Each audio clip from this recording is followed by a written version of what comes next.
Refrigerator ఇప్పుడు ప్రతి ఇంట్లోనూ తప్పనిసరి వస్తువుగా మారింది. ఎక్కువగా వంటగదిలో ఆహారం కుళ్ళిపోకుండా ఉండేందుకు దాదాపు ప్రతి ఇంట్లోనూ ఫ్రిడ్జ్ ని ఉపయోగిస్తారు. అయితే ఆహార వృధాను తగ్గించే ఈ గ్యాడ్జెట్ ఆరోగ్యాన్ని కూడా ప్రమాదంలో పడేస్తుందన్న విషయం ఎంతమందికి తెలుసు? తెలియకపోతే కొన్ని విషయాలను తప్పనిసరిగా తెలుసుకోవాలి అంటున్నారు ఆరోగ్య నిపుణులు.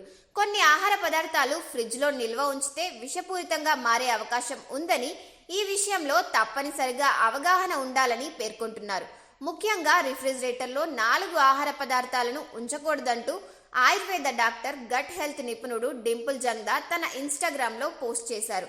ఎందుకంటే ఈ ఆహారాలు రిఫ్రిజిరేట్ చేసిన వెంటనే విషపూరితం అవుతాయని పేర్కొన్నారు.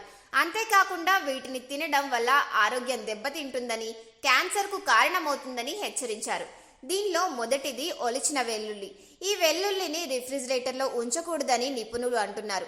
దీని కారణంగా వెల్లుల్లి త్వరగా బూజు పట్టడం ప్రారంభమవుతుంది. ఇది క్యాన్సర్ ప్రమాదాన్ని కలిగిస్తుంది. ఇదే కాకుండా గడ్డకట్టే వెల్లుల్లి కూడా దాని రుచి, పోషకాలను నాశనం చేస్తుంది. వెల్లుల్లిని నిల్వ చేయడానికి ఉత్తమ మార్గం రిఫ్రిజిరేటర్ వెలుపల చల్లని పొడి ప్రదేశంలో ఉంచడం. ఇక వండిన అన్నాన్ని 24 గంటల కంటే ఎక్కువసేపు రిఫ్రిజిరేటర్లో ఉంచితే అది విషపూరితంగా మారుతుందని యూకేలోని నేషనల్ హెల్త్ సర్వీస్ అధ్యయనాన్ని ఉటంకిస్తూ నిపుణులు చెబుతున్నారు. అలాగే మీరు వండిన అన్నాన్ని మళ్ళీ వేడి చేసినప్పుడు అది పూర్తిగా వేడి అయిందా అని ఎప్పుడూ తనిఖీ చేయాలి. అంతేకాకుండా అన్నం 1 కంటే ఎక్కువ సార్లు వేడి చేయకూడదని కూడా అధ్యయనంలో పేర్కొన్నారు. ఉల్లిపాయలను ఎప్పుడూ రిఫ్రిజిరేటర్లో నిల్వ చేయకూడదు.